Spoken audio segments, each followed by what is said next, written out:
एक प्राचीन मंदिरों में आप जब जाएंगे तो देहरी पे आपको कछुआ जरूर मिलेगा। मंदिर बनाना अपने आप में एक विज्ञान है, मंदिर अपने आप में एक साइंस है।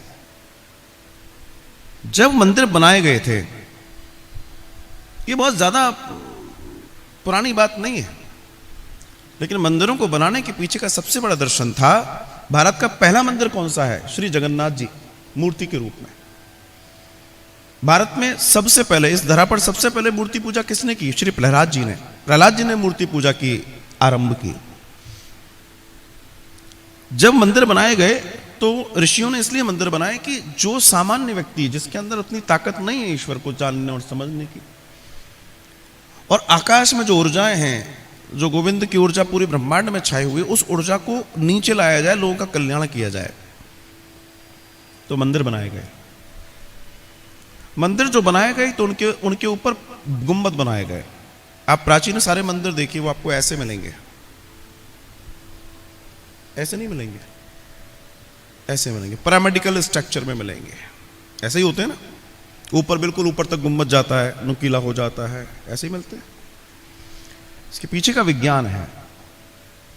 मंदिर में भी आप देखिएगा, ऐसे स्लैब रखा होगा, फिर ऐसे होगा, फिर ऐसे होगा, फिर कुछ कट होंगे अंदर की तरफ, वो एनर्जी बैलेंसिंग है, वो साइंस है। तो जब हम मंदिर जाते हैं तो मंदिर जाते से ही एक कमाल की प्रक्रिया होती है।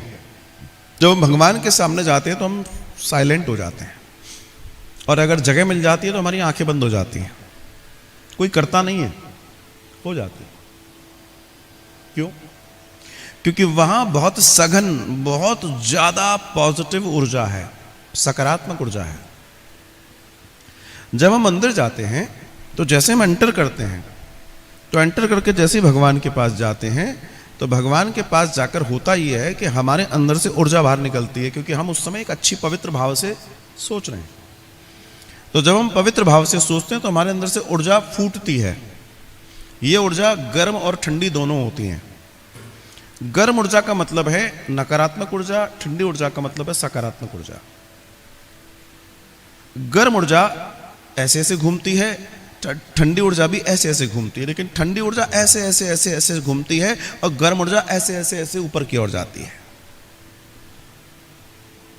तो जो मूर्ति है, ठंडी ऊर्जा उसके चारों तरफ चक्कर लगाना शुरू कर देती है, जिसको हम पॉजिटिव एनर्जी बोलते हैं, और जो हमारी नकारात्मक ऊर्जा है वो ऊपर की ओर जाती है। और जब वो ऊपर की ओर जाती है तो ऊपर एक धातु की छड़ लगी हुई है, वो उसे खींचती है और बाहर फेंक देती है। वो जो पिरामिड बना है वो इसलिए बना है कि आपके अंदर के जो विचार हैं, जो नेगेटिव ऊर्जा है, उसको खींच लिया जाए ऊपर की तरफ और आपको पवित्र और शुद्ध कर दिया जाए, आपका मन श्रेष्ठ हो जाए, अच्छा हो जाए। इसलिए मंदिर स्ट्रक्चर ऐसे बना होता है। ठीक है। दूसरा दर्शन, जब आप मूर्ति के सामने, भगवान के सामने होते हैं, तो जब आपकी एनर्जी निकलती है तो उसके साथ ऐसे ऐसे राउंड में बहुत सारी ऊर्जा पहले से ही घूम रही है, क्योंकि हर व्यक्ति पॉजिटिव ऊर्जा छोड़ जा रहा है। अब जो नेगेटिव ऊर्जा है उसका क्या हो रहा है? वो ऊपर गुंबद से जा रही है, टकरा रही है और बाहर निकल जा रही है। इसलिए गुंबद का दर्शन जो होता है उसमें नेगेटिव एनर्जी होती है। अब इसको और बारीकी से समझें हम। जब मंदिर बनाए गए तो उस आकाशीय ऊर्जा को नीचे खींचने के लिए बनाए गए। मंदिर असल में पूजा के लिए बनाए गए थे, मंदिर असल में ध्यान के लिए बनाए गए थे। वहां जो पुजारी मूर्ति की पूजा कर रहे थे, अभिषेक कर रहे थे, आपने कहा ये तो बड़ा अच्छा काम है, वो काम आप भी करने लगे। ये काम आपका नहीं था, ये काम आपका नहीं था। आपका काम था कि उस मंडप में जाएं जहां आकाशीय ऊर्जा को एकत्रित किया जा रहा है, और उस एकत्रित ऊर्जा की जो वाइब्रेशंस हैं उनमें जाकर बैठें 10 मिनट 15 मिनट, उसको आत्मसात करें और आ जाएं। इसके लिए मंदिर बनाए गए थे। एंड ये दुनिया का वो साइंस था जिसका कोई तोड़ आज तक नहीं है।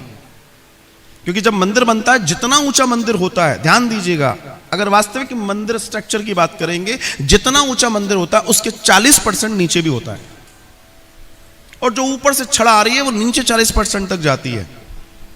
फिर उसमें कुछ धान्य, कुछ धातु, कुछ रख के धीमे धीमे ऊपर लाया जाता है। फिर एक प्लेटफॉर्म तैयार होता है, उस पर भगवान विराजते हैं। नीचे की उस ऊर्जा से उनको चार्ज किया जाता है, जिसको प्राण प्रतिष्ठा कहते हैं। और इसलिए वहां प्राण प्रतिष्ठित होने के बाद भगवान रिजल्ट देना शुरू कर देते हैं, लेकिन देते उसी को है जो ग्राही होगा। उस मूर्ति के पास जो एनर्जी, जो मूवमेंट में है, उस मोमेंटम को लेने के लिए आपको परिक्रमा मिली है।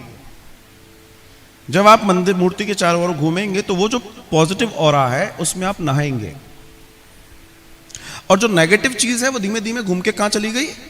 उस गुंबद की ओर। तो प्राचीन समय में आपने सुना होगा कि जो अशुद्ध होते थे उनको मंदिर में घुसने नहीं दिया जाता था। उनसे कहते थे भैया तू वो गुंबद के दर्शन कर ले, तेरे को पुण्य मिल जाएगा। आज भी ऐसा है।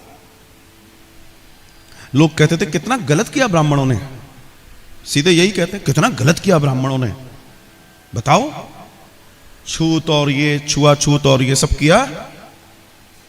ब्राह्मणों ने कुछ नहीं किया। ब्राह्मण वैज्ञानिक थे और आज भी विज्ञान के दर्शन को बताना चाहते हैं। When you are in negative position, जब आप नेगेटिव पोजीशन में हैं, और उस गुंबद में कौन सी ऊर्जा भरी है? नेगेटिव ऊर्जा। Negative negative positive. This was the science. जो मूर्ति के बगल में बैठ के पुजारी को नहीं मिल जाएगा, वो आपको बाहर खड़े होकर वो आपको प्राप्त कर रहा है, लेकिन आप उस विज्ञान को नहीं समझे। जब हम अशुद्ध और अशुचित अवस्था में होते हैं, सिर्फ गुंबद के दर्शन कर लें, आपको मूर्ति दर्शन से ज्यादा प्रॉफिट मिल जाएगा, लेकिन समझ ही नहीं पाए, भावों में बह गए, विज्ञान पीछे छूट गया। आज जितने लोग सनातन को नहीं समझते हैं, दूर भागते हैं, असल में वो अज्ञानी है। उनको साइंस की नॉलेज नहीं है। जो लोग भगवान से दूर या मूर्ति पूजा से, धर्म से दूर है, they don't know what is science. पढ़े हैं वो इसलिए पढ़े क्योंकि नौकरी मिल जाएगी, इसलिए पढ़े हैं, उसके अलावा कुछ नहीं मालूम। नौकरी के लिए, पेट भरने के लिए, मकान बनाने के लिए, बच्चों को पढ़ाने के लिए पढ़ाई कर लिए, इससे ज्यादा क्या हुआ? और क्या किया? इससे श्रेष्ठ क्या किया जीवन में? आपने जिसमें जन्म लिया है, जिस सनातन में, आपने उसको ही नहीं जाना, उसके विज्ञान को ही नहीं जाना। तो जो मूर्ति स्थापित हुई है, तो जब आप परिक्रमा करते हैं तो उस औरे में आप घूमते हैं। एक चीज, आप वृद्ध लोग भी बैठे हुए हैं, आपको याद होगा पहले के समय में जब आभूषण बनते थे, अब घर में सोनार के यहां से आभूषण बन के आते थे, तो उस आभूषण को ठाकुर जी को या जो प्रसिद्ध मंदिर होता था उसको स्पर्श कराते थे। ध्यान है आपको? क्यों कराते थे? क्योंकि सास कह गई थी, सास की सास कह गई थी, सास की सास कह गई थी। वो जानती तो नहीं थी, पर असल में वो बहुत बड़ा काम कर गई थी। जो वो एनर्जी है, जो प्राण प्रतिष्ठित मूर्ति में एनर्जी है, जो नीचे कुएं से जुड़ी हुई है। प्राचीन मंदिरों में एक कुआं, एक बावड़ी जरूर होता था। और आपको यह भी ध्यान होगा कि प्राचीन मंदिरों के कुएं और बावड़ी के अंदर आज भी जल इतना शानदार होता है, उस जल को आप पी लेंगे तो आपको बहुत लाभ होता है। क्यों होता है? क्योंकि जो बाहर घंटा लगा हुआ है, जब उस पर आप जोर से प्रहार करते हैं तो उसकी ध्वनि निकलती है, वो उस तरित चालक से टकराती है और वो फिर नीचे जाती है, और नीचे जाके उस पानी से टकराती है और वो आपको अमृत देता है। This was the science. लेकिन लोग जानना ही नहीं चाहते हम कितने रिच हैं, हम कितने धनी हैं, हमारा विज्ञान कितना महान था, जानना ही नहीं चाहते। नंगे पैर चलने को क्यों बोलते हैं मंदिर में? इसलिए कि गंदा हो जाएगा। अरे इतने सारे झाड़ू लगाने वाले हैं, गंदा कैसे होगा? वहां वो वाइब्रेशंस हैं, क्योंकि सबसे ज्यादा फायदा हमें नंगे पैर चलने से होता है।